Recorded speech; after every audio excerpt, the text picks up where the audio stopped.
The fire has burned low. Around it, a small group of people sit in the dark. Not the darkness of a room with a light switch nearby, but the full, ancient dark of a world without walls. Above them, the sky is enormous, filled with things that move without explanation. Things that arrive and disappear without asking permission. Someone has died today, someone they loved. And the body is still, but the questions are not. Where did they go? Why did any of this happen? Is there something listening?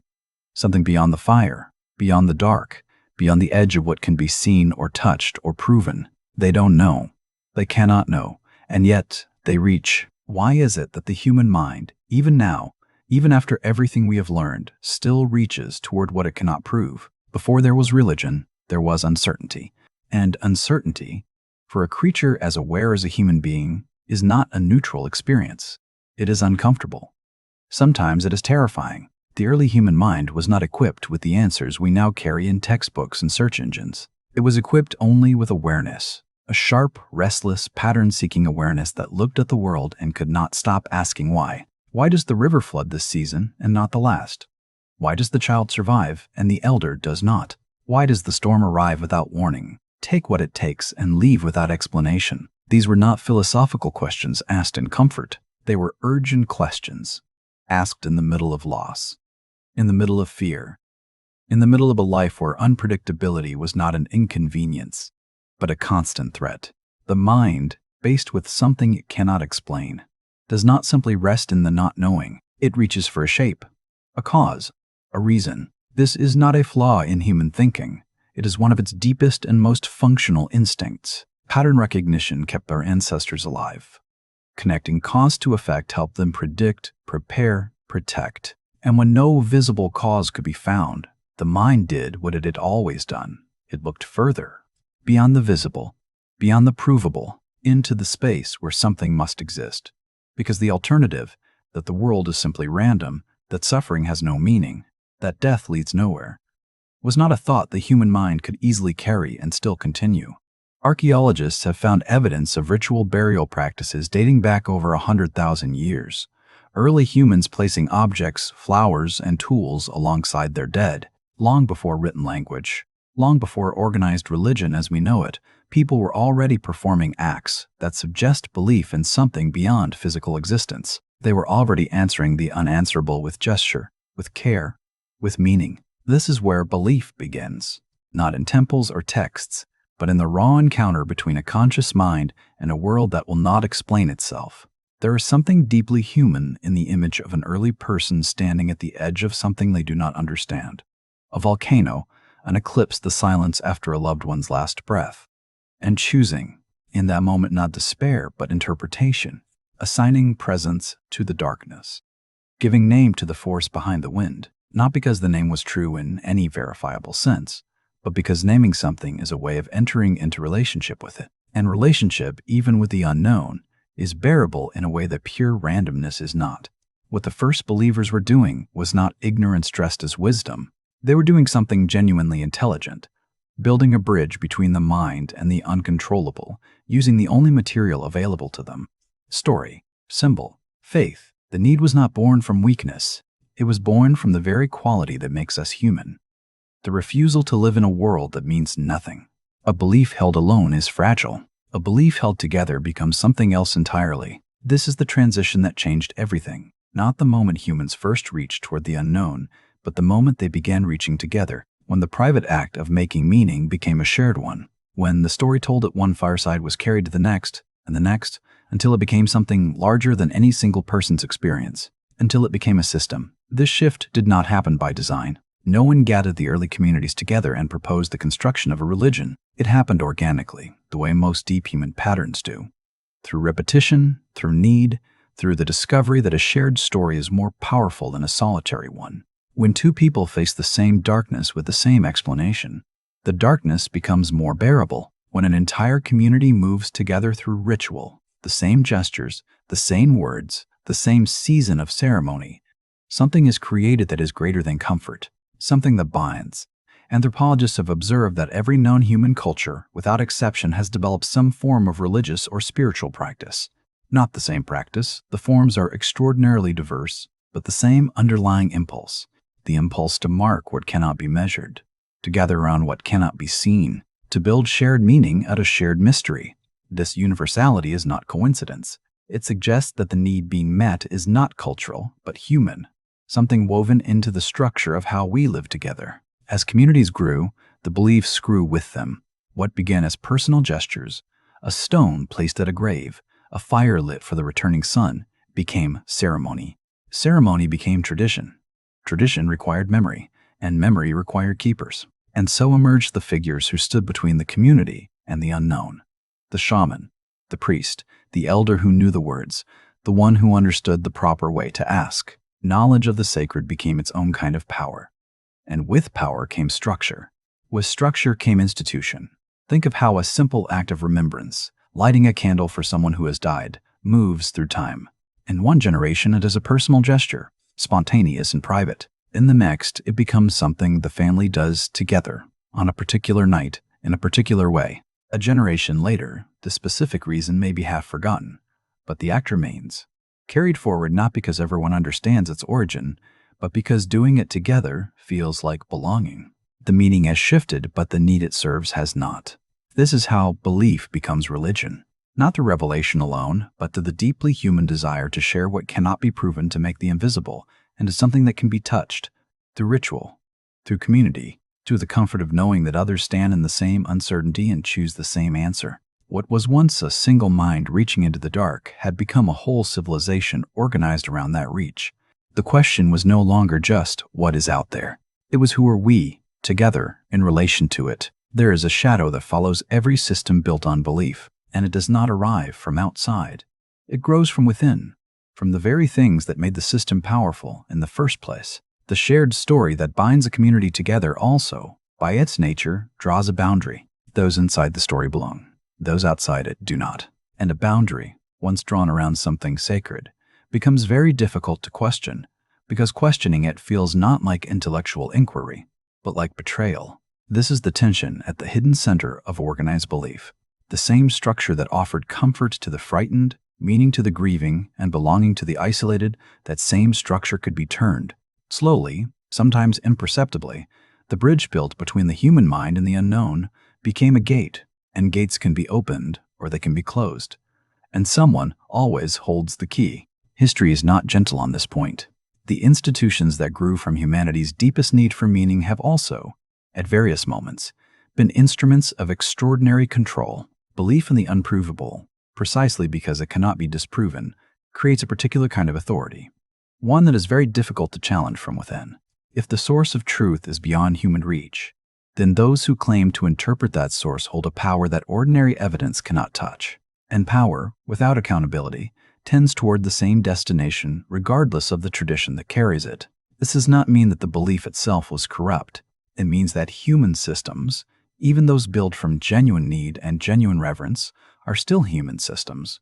They carry all the contradictions that humans carry.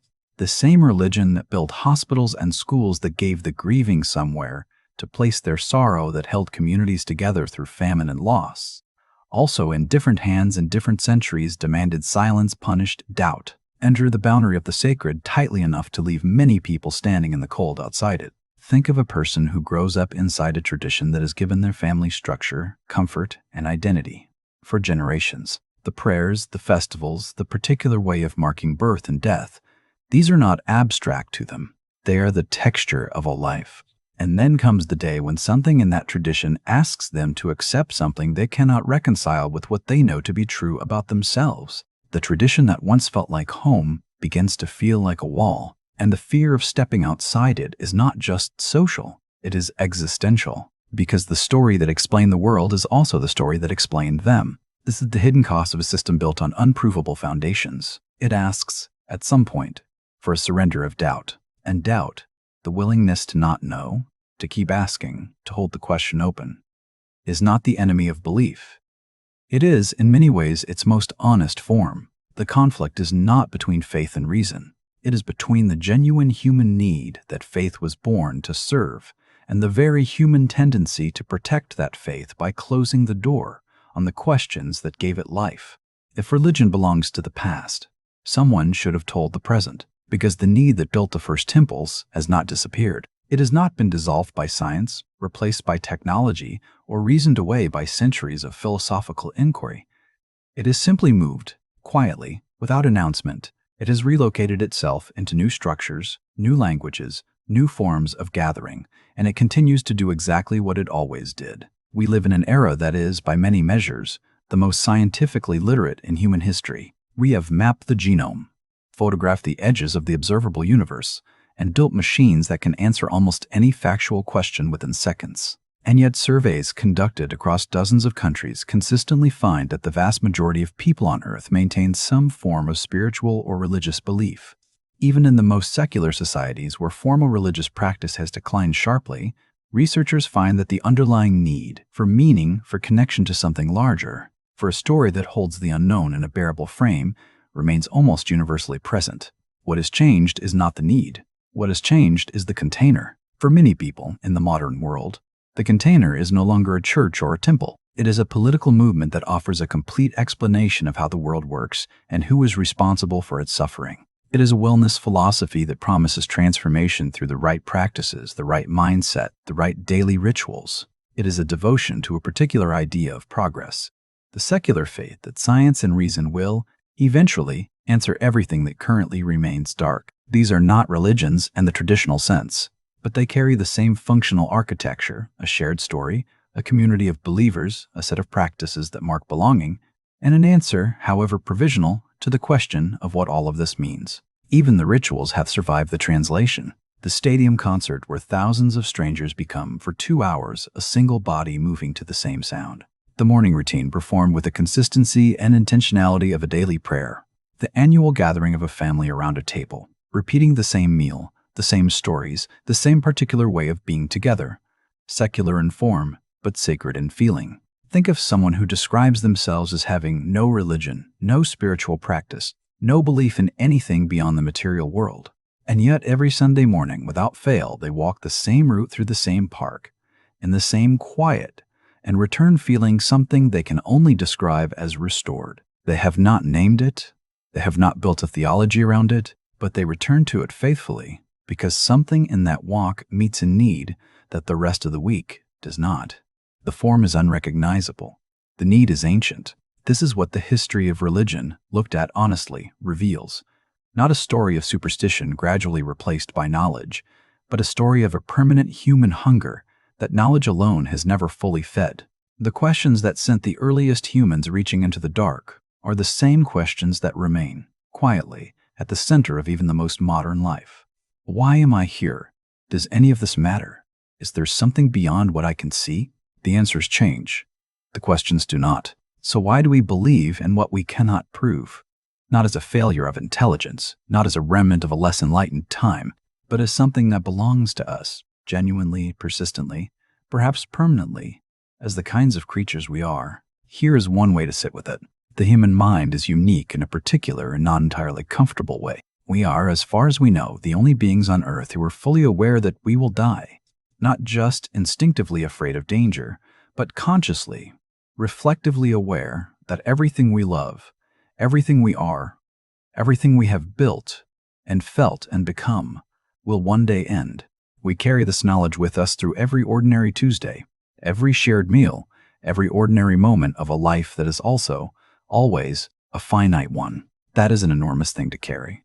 And reason, for all its power, cannot lighten it. Reason can explain how we die. It can map the biology, trace the causes, extend the timeline, but it cannot tell us what death means. It cannot tell us whether a life mattered in any sense that survives the life itself. It cannot fill the space left by someone who is gone, or make the randomness of suffering feel like anything other than randomness. These are not questions that wait patiently for better data. They are questions that arrive in the night, in the middle of grief, in the quiet moment after a diagnosis, in the space between sleeping and waking when the mind is too tired to maintain its usual defenses. And it is precisely there, in that undefended space, that belief has always lived. Not belief as certainty, not belief as the absence of doubt, but belief as a choice to orient toward meaning rather than toward void. A choice to act as though love matters even though it cannot be measured. To treat the stranger with care even though no equation requires it.